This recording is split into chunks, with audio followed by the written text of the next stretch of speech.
Hey guys, welcome back to the channel. In today's video, I will review this 1998 Toyota Tacoma. I've owned this for a long time. Been an absolute workhorse for me, and maybe you're shopping for one of these used. I'll tell you which ones to get, which ones not to get. Hey, let's see what the famous Scotty Kilmer says about these Toyota Tacomas. This is a Toyota Tacoma. Those things can just run forever. There you go, straight from Scotty. They can run forever. And you know, I can kind of vouch for that. I've owned two Tacomas, owned them for a long time. This one right here is a two-wheel drive. The other one, by the way, I'll talk about my second truck at the end of this video, which was a four-wheel drive. I'll tell you what I liked, what I didn't like about each one of these. And I've also had some experience with some larger trucks, meaning some F-250s. And this Tacoma, which Scotty kind of like talks about in some of his videos, by the way, is a small truck. Now, this is a 1998. The newer Tacomas are a little bit bigger. So if you're out there doing some research to try to buy one, you can kind of look here, and I'm not sure exactly what year, but they switched over and kind of made them a little bit bigger on the inside. Believe it or not, this truck right here, how many seatbelts do you think it has? How many people? 5. How's that? And I'll show you that. It actually holds 3 in seatbelts up front and then 2 jumper seats in the back, which I'll show you. But let's get really diving into this thing here. So I've had this truck for a long time, absolute workhorse. Just like Scotty says, you're gonna have to pay a little bit more when you go to Tacoma. And this one here is the 4-cylinder, and it's a manual transmission.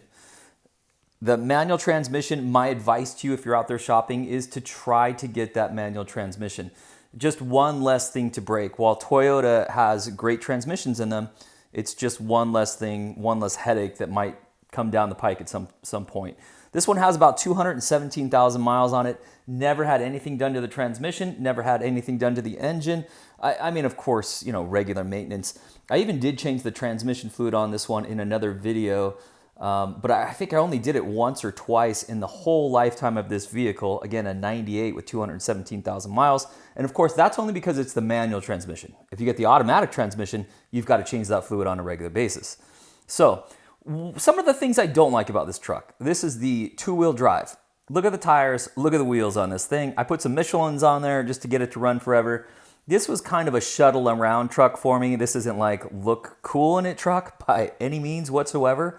But for moving boxes, shuttling things around, that kind of thing, it absolutely worked perfect for me. My opinion is I see some of the guys try to jack these up a little bit, put on bigger tires and wheels, and I tried to do that to my four-wheel drive one.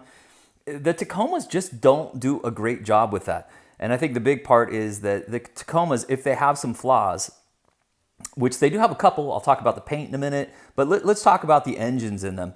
While they are known for lasting forever, they're also slightly underpowered. And that seems to kind of be a theme with the Tacomas going all the way back. So when you put on those bigger wheels and tires, it really, well, the tires really, these go from struggling a little to struggling a lot. So my advice is don't try to go to the bigger ones. By the way, hey, take a look at that thing. What's that little device right there that makes the window go up and down? Yep, you have to roll up and down these windows. And yes, those locks right there are all manual. You got to push them down, pull them up, that kind of thing. But at the same time, it's less things to break.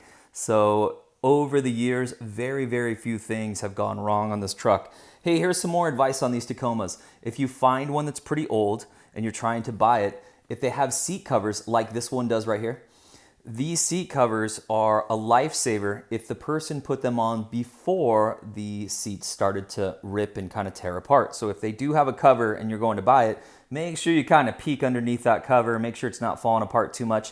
And if it is falling apart, all I'm saying is you might be able to knock off a few bucks on the sale price. So again, 217,000 miles. This truck, again, an absolute workhorse. I laugh when it says it goes up to 110 miles an hour. It might. I don't think so, though. I really don't.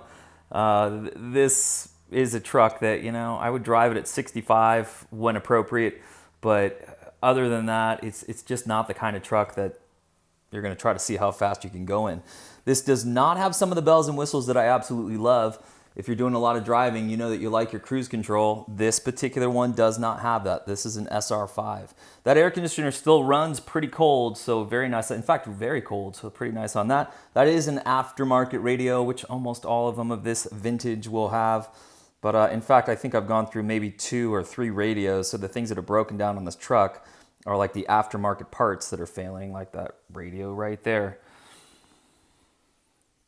So other than that, you can take a look here and see those covers again, and I'll try to put a link in my description. I'll put a link to some covers that are pretty reasonably priced, fit well, and honestly, it's like the exact same color. You can't even tell they're covers, but those are seat covers. Now this one I bought used, and the person before me told me they put those covers on basically the same week they bought the truck because they knew to get those on there because those seats can like rip, just like any truck or car, just through the years, right? Put 200,000 miles on it, that's a lot of getting in and out of it.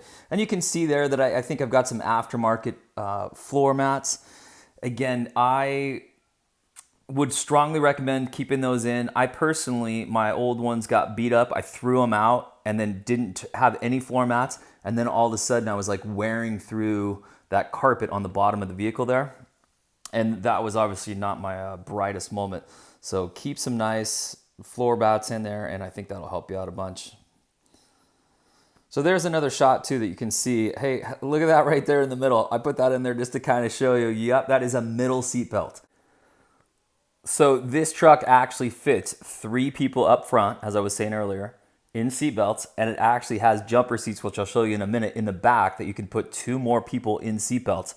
Now, you better not be real big, right? I'm 6'1" and kind of like a hefty guy, pretty muscular build, broad shoulders. And if we have 3 up front in this thing, I mean, it is tight. We are like sardines in there. They're not as wide. And like I was saying earlier as well, that this is a 98. So this is the smaller Tacomas, right? So the more modern Tacomas are a little bit wider, a little bit bigger, roomier on the interior. But at the same time, I have driven this myself, absolutely no problems at all. If we have 2 of us in the vehicle, then it's fine, but trying to fit a whole lot more than that gets pretty tight. So here's behind that driver's seat right there. And now right now, the jumper seats are folded up. And I'm showing this just to show it's got a little bit of storage back here. If you look at the bottom left there, you can actually see there's or on the left-hand side, like a cup holder that folds up for that back seat, which I think is kind of hilarious. But anyway, you can see here too, pretty darn good shape, pretty nice and clean for a 98. So if you're gonna buy one of these, make sure you take a look. What's it look like back there? Are those seats still in? Are they not? You can see right there, there's the seat belt, and it's so nice and neat back there. You can tell we hardly use this. Every once in a while, my kids would go in the back of this and we'd use those jumper seats, but not all that much. Certainly not comfortable for any kind of a long ride. And if you're a grown adult, it's probably gonna be extremely uncomfortable unless you're really kind of short and lean and that kind of thing. So what else is going on with this truck? The major complaints that I would have are aesthetics. So we go back to looking at this outside picture here. My opinion is I couldn't care less. I really couldn't care less.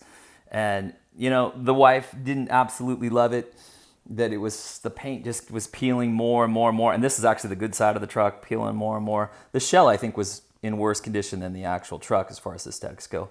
But as far as being a workhorse, the number of things that went wrong on this would be things like tail lights, having to change those, or maybe the front light. Well, I guess I had to replace it once, but that's because a rock hit it and broke it. But, you know, maybe the bulbs going out, that kind of thing, putting tires on, just kind of maintenance stuff are the things that sort of went wrong with this. And, you know, as I'm saying that, I realize that doesn't even make sense, but that's the kind of work that I would do to this truck. Hardly anything broke on it whatsoever. Spark plugs, I believe I did it maybe 100,000 miles, something like that. Changing the oil. Now, I will stop and pause on that one a little bit. So I used Mobil 1, full synthetic, and I changed it out. In the beginning, I was doing it at 7,500 miles between oil changes. And then there at the end, I was doing it a little bit more frequent, like 5,000 or 6,000 miles. I don't know exactly if that was wasting money doing it that frequent or not, but it seemed to me like the oil was starting to turn a little bit darker at about 5,000 to 6,000 miles. Engine's getting pretty old, so I figured that's when I would do it. Maybe it's getting more contaminants into that oil because it's a little bit older of a truck, but that would be my advice. And doing that, the engine again ran absolutely perfect. So hey, let's switch gears here and let's talk about the 1992 four-wheel drive. And I'll kind of bounce back and forth. So again, the one you're looking at right now is a green two-wheel drive. This has the extended cab. This is the truck that I would buy if I had a 16-year-old kid, something like that. It's an absolute dream for that. Now, your 16-year-old might not love it, right? They want the big tires and nice wheels on it or whatever. But I've done that one, and I'll tell you why. In my opinion, that this actual one right here is the better one to get. The 1998 that I had, that I put some 31-inch tires, and it slowed the truck down. And I think at one point I even tried 32-inch tires. And all of a sudden, if there was any kind of an upgrade or uphill grade, I would really, really struggle. I'd have to go into like fourth gear and be going like 50, 55 miles an hour. The engine's working super hard, just trying to get up any kind of a hill whatsoever. I'm not even talking about like a significant hill at all. So my opinion is, and that truck, by the way, looked amazing. Maybe I can find a picture to put in here. It looked absolutely amazing. I thought it was, hot stuff when I had it. But at the same time, it struggled. And when I went over and got this little Tacoma right here, all those struggles basically went away. The Toyota Tacomas, again, are kind of known for being slightly underpowered. And this one right here with the 4-cylinder is, in my opinion, slightly underpowered. Just slightly, though. But when you go to the 4-wheel drive, add that weight, put on the bigger tires, now you go from slightly undersized to pretty significantly undersized. Both of them that I've owned have been manual transmissions. My opinion is that is the only way to go with these Tacomas. And I think it's kind of nice, too. I was thinking about my kids as they get a little bit older into the driving age, that it might be kind of nice, if you're driving a stick shift, it seems like a pretty good deterrent that you won't have your phone in your hand. So we're not texting and driving or on the phone and driving. Hopefully, I don't know. Maybe I'll have to rethink that one. Hey friends, I hope you liked today's video. If you did, give it a thumbs up, subscribe to the channel, and we'll see you next time. If you're looking for any parts that I've had on here, like those floor mats, or maybe the seat covers, again, I'll put a link down to those in the description. Have a good day. We'll see you next time.